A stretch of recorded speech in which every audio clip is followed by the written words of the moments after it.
Um, my name's Alex. I'm an alcoholic. Alex. Hey guys, I recognize a couple people there. I barely recognize Brian because he doesn't have any hair on his face. But welcome, John. I'm glad you're here. Thank you, Patch, for letting me share. That's really awesome that you guys do all those readings. The more about alcoholism. Those 2 pages are pretty interesting when you kind of get down into the literature and study it a little bit. I don't know. I was just thinking about like in school, you lug around all these textbooks about how to do math and all this about all this history stuff and science and the big for me is like a textbook on how to do life. And the cool thing about it is that I could like draw in it and highlight stuff and underline and write notes in it and all this other stuff, and I don't gotta give it back to anybody when I'm done, you know. So I got a bunch of notes in here, and it talks a lot about those 2 pages that Tom read. Talk a lot about control. I mean, just the first page, it says control 5 times. And then on the other page, it talks about that whole paragraph about drinking beer only, limiting the number of drinks, never drinking. Those are all methods of us trying to control our drinking. And then I have a little reference page here on the side, page 400. And I turn to page 400 and it says, if you have to control something, it's out of control. So if I'm trying to control my drinking, it's already out of control. Otherwise, I wouldn't even need to try. I mean, it wouldn't even come to mind, you know. A lot of the times I went out just to get hammered. I think that was my main goal every time I drank, was to just get wasted. It wasn't like, hey, I might have told myself, hey, do you want to go have a couple beers? But it was always, hey, let's go get fucked up. That was it. It was not. Alcohol was my solution to my life, you know. It was my solution to everything, and it really helped me throughout my life as a solution. It talks about this sense of ease and comfort that we get at once by taking a few drinks. That's what's so trippy about alcohol. It's like you get this sense of ease and comfort almost at once. Sometimes it takes a little bit longer with AA and working the steps and doing this stuff. You know, I don't get relief at once, but so far, after almost 11 years being in AA, I've never once done the tools of AA and done AA and got any negative results. It might have hurt. It might have caused me a little bit of pain initially, because doing all this shit for the first time is really uncomfortable. Like talking to somebody about how I feel sober, that shit is scary, man. I mean, coming into AA for my first time, I was 26 years old. I had done a lot of external damage as far as legal shit, DUIs, all this stuff. That's another cool thing that I like about AA, is that you don't have to fill out an application to get here. There's no requirements. It doesn't matter how many DUIs I got. It doesn't even matter if I got 0. None of that matters. It doesn't matter how much I drank. I remember some old timers told me when I first came in, it was like, oh, I spilled more alcohol on my shirt than you ever drank. Well, great, dude.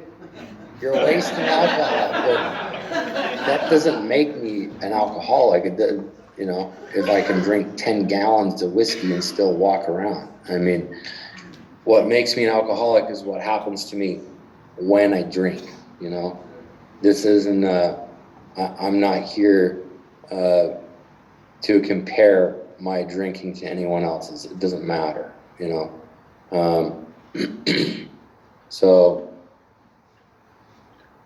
alcohol turned on me, you know, it worked. It took away all my fears of interacting with people, of talking to girls and shit. And then at the end, it gave all that shit back to me. And my life was fucked. I mean, I didn't have any more joy in my life. A lot of my family was really worried about me, and it says in the doctor's opinion, frothy emotional appeal seldom suffices. I didn't know what that meant. I didn't know what a lot of shit meant in the book because it's written in 1939, and I had to look up a bunch of words, and a lot of those words I don't even use at all in my vocabulary. So I had to ask a lot of questions. And the frothy emotional appeal is like, hey, Alex, I'm really worried about you. I remember my sister called me on the phone crying, begging me to stop doing what I was doing.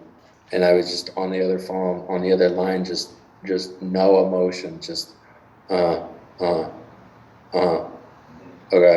It just made me push away from them even more. So that's a really good lesson for me now that I'm sober.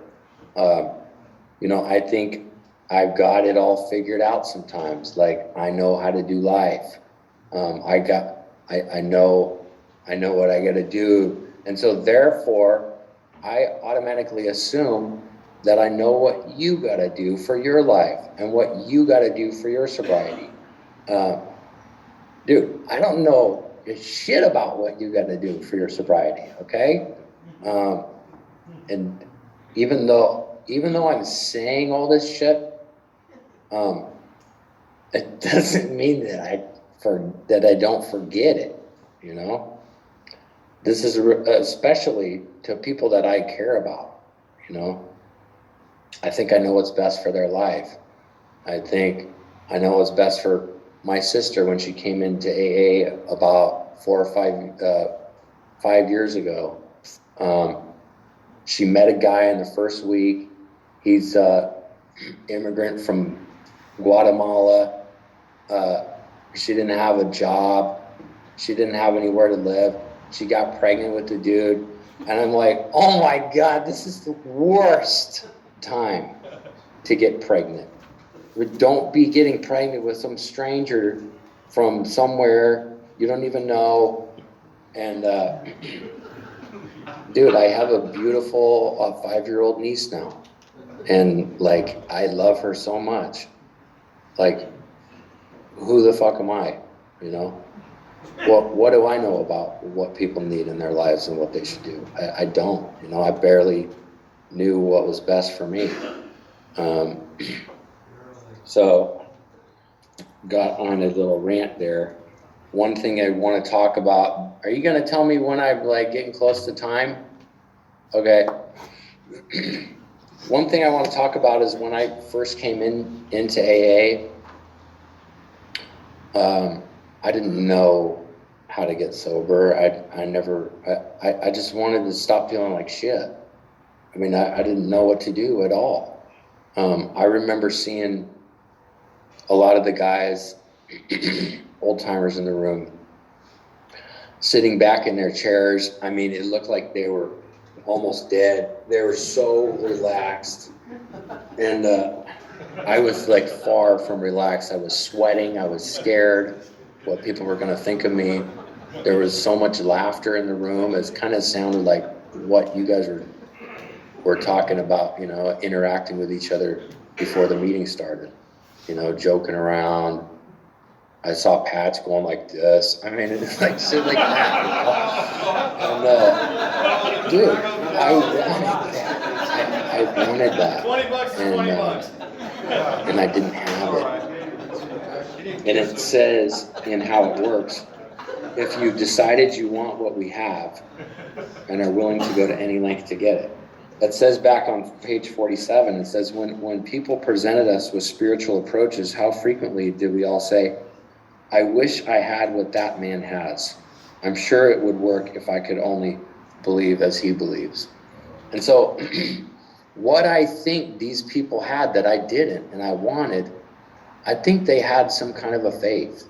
I think they had some kind of a trust in something other than alcohol. And that's all I knew as far as the solution to my life was at that point, was alcohol, and it stopped working. So I needed to find something else.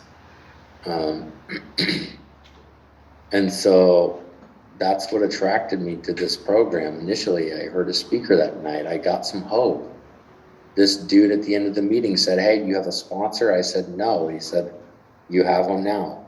Call me tomorrow.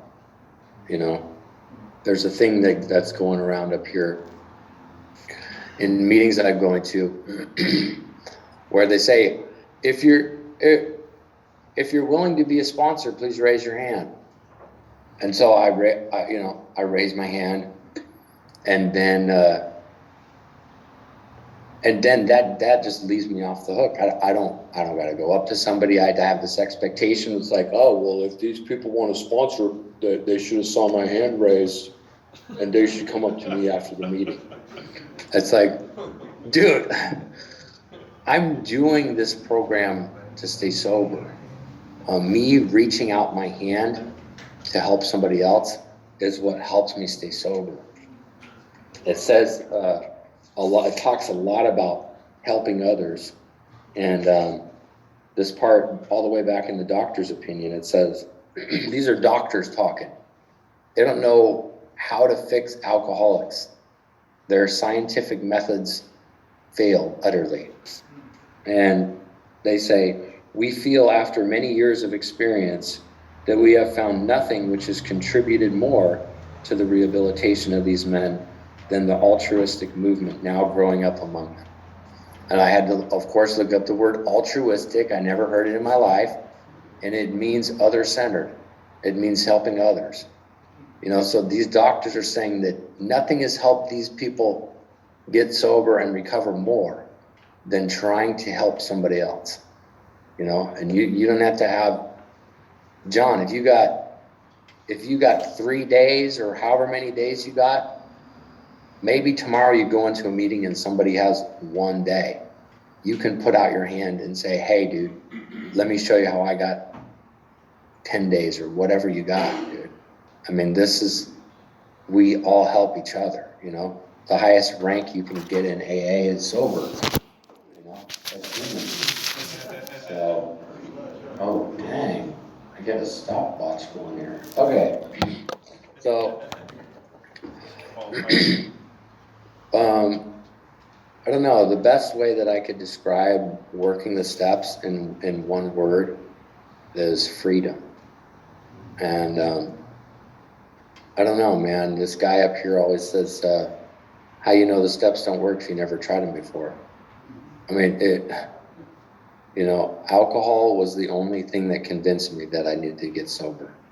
You know, it says in the book, it says most alcoholics have to be pretty badly mangled before they commence to solve their problems. And everyone, you know, gets it when they get it. I'm grateful that I got it when I did, you know. And so, I don't know, man. I don't know what I'd do without AA. I'd probably either be drunk or dead or in jail. I'm almost positive of that. I definitely wouldn't have a wife that loves me and a good relationship with her. I definitely wouldn't have that. So thank you guys for listening to me, and thanks, Patch, for asking me to share it.